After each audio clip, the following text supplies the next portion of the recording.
Hey, good morning everybody, it's Bobby, and today I want to talk about what you can do when you find yourself in this unenviable position of having a shot where you simply can't play it. You're looking at it and you're saying, this ball is unplayable, what are my options? I'll go through all three, but before that, I want you to know that it's up to you to determine if your ball is unplayable or not. The only exception to that is if you're behind the red stakes or the yellow stakes in some penalty area, but beyond that, you don't have to justify your reasoning to anybody else. If you deem it unplayable, it's unplayable, but the question is, which one of the three options are you going to choose? Now, I'm going to start with what I would consider to be the most fortuitous way of being able to handle this. This option is not always available, but in this situation it is.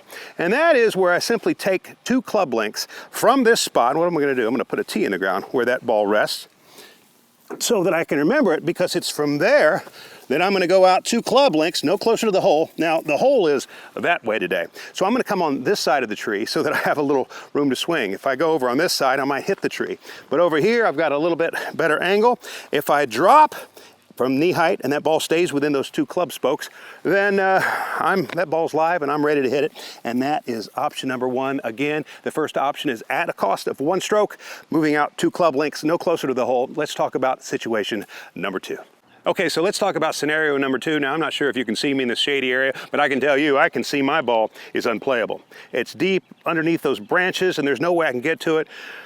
And even if I took 2 club lengths, like in scenario number 1, it's still not going to get me out. What is another option for a guy who finds himself in this situation? It is very simply this, option number 2. I can mark where that ball is and take the ball and start walking directly away from the flagstick. In other words, keeping the spot where the ball rests unplayable between myself and the flagstick as I go as far back as I want to go.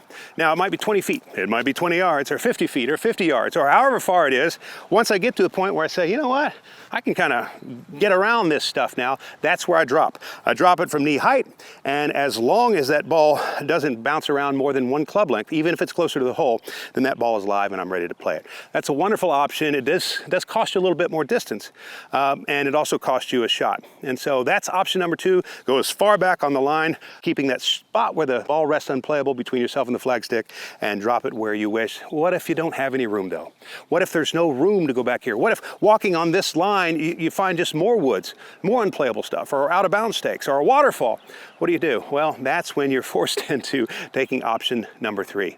And what does that mean? That means you got to go back to the place you hit it from that got you here. And if that was the tee shot, say that was the first shot you hit on the hole, now you're going to go back there and hit your 3rd shot. And it's equivalent to what would have happened if you lost the ball or hit a ball out of bounds. And so those are the 3 options. Number 1, do it within 2 club lengths, no closer to the hole. Number 2, go as far back on the line, keeping the spot where the ball was found unplayable between yourself and the flagstick for the next shot. And then number 3, simply re-teeing or going back to the spot that you played the last shot from. And I do want you to know before I conclude here that I'll do another one on the peculiarities that result from taking an unplayable lie in the bunker. There's an eventuality that might be considered that I don't want to go into because I don't like to make these videos too long.